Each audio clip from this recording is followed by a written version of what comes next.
వింతభూతం. తీరికవేళ పిల్లలు, పెద్దలు విని ఆనందించండి. ఆ గ్రామంలో నరసయ్య అనే ఒక మోతుబరి ఉన్నాడు. ఆయన దగ్గర 4 తరాల వరకు కూర్చుని తిన్నా తరగని డబ్బు ఉన్నది. అయినా సరే ఆయనకి ఇంకా ఇంకా డబ్బు కూడబెట్టాలనే తపన, కొంచెం పిసినారి తత్వం కూడా ఉండటం వల్ల డబ్బు ఖర్చు పెట్టేవాడు కాదు. ఇంకా ఇతనికి ఇంకో దుర్గుణం కూడా ఉన్నది. తాను మాత్రమే బాగుపడాలి, ఇతరులు ఎవరూ కూడా బాగుపడకూడదు అని ఆలోచిస్తూ ఉంటాడు. దీనివలన అతను అందరికీ పిసినారి నరసయ్యగానే పేరు పడిపోయాడు. కాలక్రమేణా అతని పిసినారితనం ఎంతగా పెరిగిపోయిందంటే రోజువారీ ఇంటికి అయ్యే ఖర్చులు కూడా దండగా అని భావించి తన పెరట్లోనే కూరగాయలను పండించే ఉద్దేశంతో ఒక ఆలోచన చేశాడు. తాను ఇంటిలోకి వాడుకోగా మిగిలిన కూరగాయలను అమ్ముకోవచ్చని తలచాడు. తలచిన వెంటనే తన పెరట్లో కూరగాయల కోసం పాదులు వేయడం మొదలుపెట్టాడు. పాదులు వేయడానికి తవ్వుతుండగా ఒకచోట పలుగు పడగానే కంగు కంగుమంటూ శబ్దం వినపడింది. ఆ శబ్దం ఎక్కడి నుంచి వచ్చిందో అని మళ్ళీ పలుగుతో త్రవ్వాడు. మరల శబ్దం వచ్చింది. ఇదేదో తాను తవ్వుతున్న ప్రదేశంలో నుంచి వస్తున్నదని గ్రహించి లంకె బిందెలకు సంకేతంలా ఉంది అని తన అదృష్టానికి మురిసిపోతూ అటూ ఇటూ చూశాడు. ఎవరు గమనించడం లేదని గ్రహించాక త్రవ్వడం మొదలుపెట్టాడు. అంతలో మట్టిలో నుండి ఒక బిందె బయటపడింది. దాన్ని పైకి తీసి చూశాడు. చాలా బరువుగా అనిపించింది. వెంటనే ఆ బిందెను తీసుకుని ఇంటి లోపల ఉన్న తన గదిలోకి వెళ్ళి తలుపులు మూసిన తరువాతనే దాని మూతను అతి కష్టం మీద తీశాడు. ఒక్కసారిగా ఆ బిందెలో నుండి ఒక మంచులాంటి పొగ అంతా గది మొత్తం వ్యాపించింది. ఆ పొగ వల్ల అతనికి తుమ్ముతూ దగ్గుతూ చాలా ఇబ్బంది పడ్డాడు. దాని నుండి తేరుకునేలోపు ఒక పెద్ద పెట్టున వికటహట్టాసం వినబడింది. భయంతో అటూ ఇటూ చూశాడు. ఏదైనా దెయ్యమో భూతమో బిందులో నుండి బయటికి వచ్చిందా ఏమిటి అనుకుని చూశాడు. అతని ఊహించినట్లుగానే దాని నుండి ఒక భూతం బయటికి వచ్చి, నరసయ్య, నువ్వు అనుకున్నట్లు నేను మనిషిని కాదు, భూతాన్ని, ఆడబోతాన్ని అంటూ ఆ బిందె నుండి బయటికి వచ్చింది. చూడటానికి చాలా భయంకరంగానూ ఒళ్ళు జలధరించేటట్లుగా ఉన్నది. దాన్ని చూసిన వెంటనే నరసయ్యకి కాళ్ళు చేతులు వణికిపోతూ భయంతో బిక్కచచ్చిపోయాడు. నరసయ్య, నువ్వు నన్ను చూసి భయపడవలసిన పని లేదు. నేను నీకు సహాయం చేయడానికే బయటికి వచ్చాను అన్నది ఆ భూతం.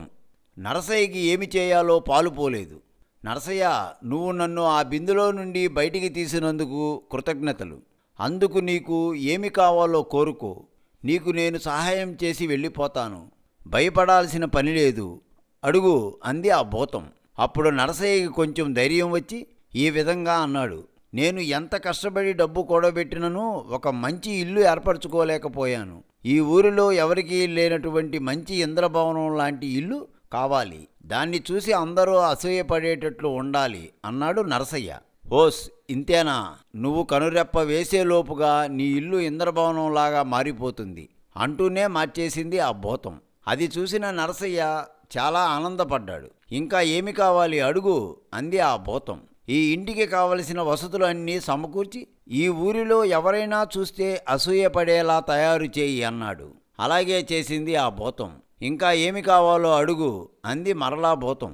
అతనికి ఉన్న దుర్గుణం వల్ల ఈ విధంగా కోరుకున్నాడు. ఈ ఊరిలో ఉన్న ధనవంతులందరూ కూడా పేదవారు అయిపోవాలి, మరియు వారందరూ పేదరికంతో అలమటించాలి అన్నాడు. ఆ భూతం అందుకు అంగీకరించి అతను కోరిన విధంగా ఏవో మంత్రాలు చదివింది. నీవు కోరుకున్నట్టే జరుగుతుంది. ఇంకా నేను ఒక్క కోరికను తీరుస్తాను, తొందరగా అడుగు ఏమి కావాలి అంది. నరసయ్య ఆలోచనలో పడ్డాడు. ఏమి కోరుకోవాలో అతనికి తెలియడం లేదు. తొందరగా అడుగు, అవతల నేను వెళ్ళిపోవాలి అన్నది. అప్పుడు నరసయ్య మెదడుకి ఎంత ఆలోచించినా కూడా ఎటువంటి కోరిక తట్టడం లేదు. ఆ భూతానికి కోపం వచ్చింది. సరే, నువ్వు ఇలాగే ఆలోచించుకో, నేను వెళ్ళి మళ్ళీ వస్తాను అన్నది. అమ్మో, ఈ భూతం వెళ్ళిపోయి మళ్ళీ రావడం ఎందుకు అని చాలాసేపు ఆలోచించి చివరికి ఈ విధంగా అన్నాడు. నువ్వు నాకు చేయవలసిన ఆఖరి కోరిక ఏమంటే, నువ్వు మళ్ళీ ఆ బిందులోకి వెళ్ళిపోయి ఉండు. నాకు ఏమి కోరుకోవాలో ఆలోచించుకుని మరల బిందె మూత తీస్తాను, అప్పటి వరకు దానిలోకి దూరిపో అన్నాడు. అన్న మాట ప్రకారం పాపం ఆ భూతం అంగీకరించి ఆ బిందెలోకి దూరిపోయింది. నరసయ్య ఆ బిందెను ఎవరికీ కనిపించకుండా ఇంట్లోనే దాచాడు. అతను కోరుకున్నట్లుగా ఆ గ్రామం అంతా కరువు కాటకాలతో బాధపడుతూ ఉంది. పంటలు పండే వసతులు లేక పొలాలు ఎండిపోయాయి. ధనవంతుల ఇళ్ళు అన్నీ భూకంపం వచ్చిన మాదిరిగా కూలిపోయాయి. ఆ గ్రామంలో నివసించే ప్రజలంతా పేదరికాన్ని అనుభవిస్తూ అప్పుల పాలయ్యారు. తిండి తిప్పలకు మొహం వాచిపోయారు. నరసయ్య కోరుకున్న విధంగా ఆ గ్రామం పేదరికంతో అలమటించసాగింది. నరసయ్య నిల్వ చేసుకున్న ధాన్యం కూడా అయిపోయింది. ఎంత ఇంద్రభవనంలో ఉన్ననూ తినవలసింది బియ్యం గింజలే కదా. అతని భార్యా పిల్లలు కూడా తిండి లేక ఇబ్బంది పడసాగారు. అతను కోరుకున్న విధంగా ఆ భవంతి ఉన్నా అందులో సుఖశాంతులు లేక భార్యాబిడ్డలు కూడా తిండికి అలమటించారు. కొన్ని రోజులకు నరసయ్య కొడుకులలో ఒకడు ఆకలి దప్పులకు తట్టుకోలేక చావుకు గురయ్యాడు. అంతేకాదు ఆ గ్రామంలో పశుపక్షాదులు కూడా తిండి లేక చనిపోసాగాయి. దీనికంతటికి కారణం తనే కదా అని ఆలోచించాడు. ఈ విధంగా కొనసాగితే తన భార్యా బిడ్డలు అందరూ కూడా చనిపోయే ప్రమాదం ఉన్నదని భావించాడు. ఈ గ్రామం అంతా ఇలా అవ్వడానికి కూడా తానే కారణం కనుక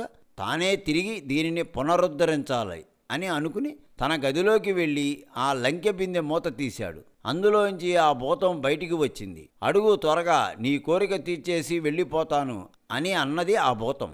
అప్పుడు నరసయ్యకి కనువిప్పు కలిగి ఆ భూతంతో ఈ విధంగా అన్నాడు. నేను నా మూర్ఖత్వంతో కోరరాని కోరికలు కోరుకున్నాను. కానీ మనిషికి కావలసినది మనశ్శాంతి మరియు సుఖవంతమైన జీవితం అని తెలుసుకోలేకపోయాను. కావున నా కోరికను మన్నించి మా గ్రామాన్ని ఇక్కడ నివసిస్తున్న ప్రజలను అందరికీ పూర్వ వైభవాన్ని కలిగించి అందరూ సుఖ సంతోషాలతో ఉండేటట్లుగా చేయమని చేతులెత్తి వేడుకున్నాడు. వెంటనే ఆ భూతం అతను కోరుకున్న విధంగా చేసి అక్కడి నుండి మాయం అయిపోయింది. తాను ఏ విధంగా అయితే కోరుకున్నాడో ఆ విధంగానే ఆ గ్రామం కళకళలాడుతూ పచ్చగా మారిపోయింది. నరసయ్య తన భార్య బిడ్డలతో హాయిగా పూర్వం ఉన్న ఇంటిలోనే ప్రశాంతంగా జీవించసాగాడు.